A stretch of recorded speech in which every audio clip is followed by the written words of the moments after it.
Et dis donc, Jamy, c'est l'été et j'ai essayé de me faire une salade, mais je me suis coupé un peu fort. T'aurais pas un truc pour m'aider, Jamy? Wouah, Fred, tu t'es salement amoché la main, dis donc. Faut que tu fonces à l'hôpital tout de suite, hein, parce que je peux rien faire pour toi. Tout de suite, hein. Mais bon, je vais quand même vous expliquer le principe des hydrogels Haraguchi. Parce que dans quelques années, ils pourraient servir à auto-cicatriser des plaies, par exemple. Allez, chauffe, Marcel!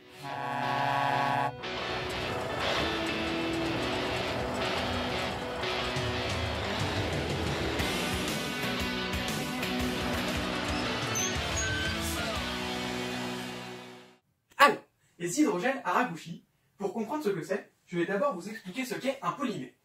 Pour comprendre ce qu'est un polymère, nous allons d'abord nous intéresser à l'unité constitutrice du polymère que l'on appelle un monomère. Il s'agit de diméthylacrylamide, et pour former des longues chaînes de polymères, la double liaison va être détruite au fil de réactions que l'on appelle réaction de polymérisation, et cela permet ainsi au monomère de se lier à d'autres monomères et de former de longues chaînes comme ceci. Les énergies qui lient les différents monomères entre eux sont assez fortes puisque ce sont des liaisons covalentes de l'ordre de 100 kJ par mol. Par exemple, on obtient des matrices comme celle-ci.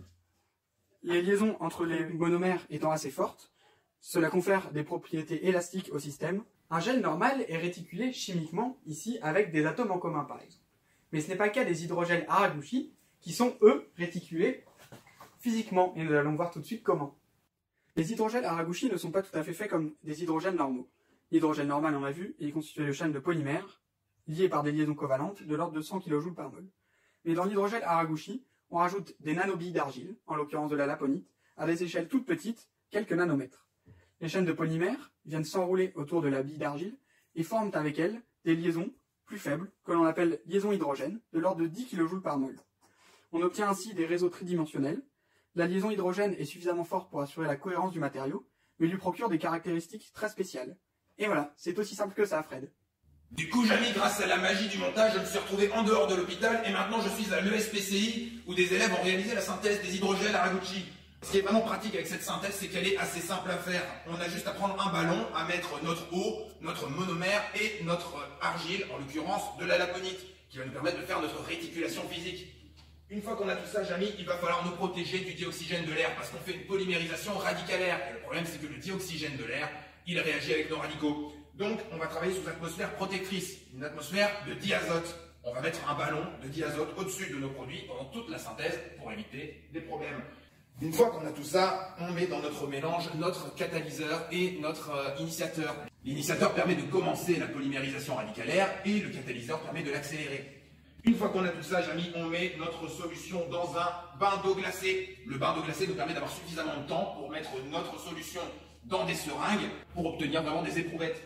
Une fois qu'on a tout ça, on obtient cet hydrogel. Ici, vous avez un exemple d'hydrogel Haraguchi. Ici, vous en avez un autre exemple, mais ils sont collés entre eux. C'est quand même bizarre ça comme propriété, Jamy.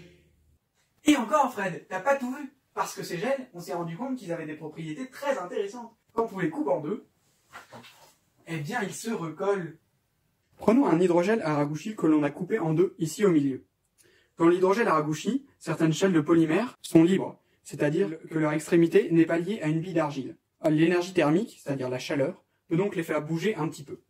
Lorsqu'on appose côte à côte les deux parties du gel coupé, la chaleur peut donc les faire bouger et venir se lier sur des billes d'argile de l'autre côté de la fissure. C'est ce qu'on appelle de l'autocicatrisation. La coupure se referme, le gel retrouve sa cohérence et on ne peut plus séparer les deux parties. Mais je crois que Sabine a quelque chose à nous dire à propos des propriétés de ce gel. Et oui, Jamy, moi aussi je me trouve à l'ESPCI Paris pour vous parler des propriétés mécaniques de ces gels. Alors suivez-moi pour que je vous en dise plus.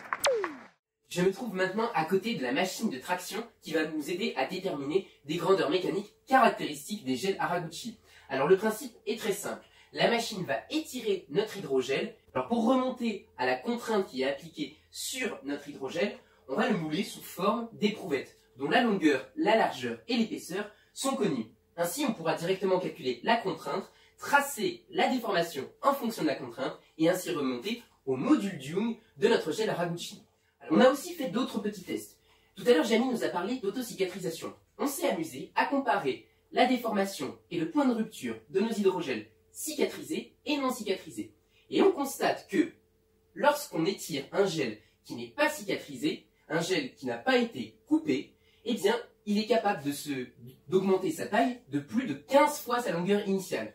En revanche, quand il a été coupé puis cicatrisé, il augmente sa taille d'environ 10 fois sa longueur initiale. C'est moins, mais on constate quand même que c'est toujours énorme. D'autre part, on constate souvent que quand le gel a été coupé puis cicatrisé, eh bien, le point de rupture de notre éprouvette n'est pas toujours le point de cicatrisation.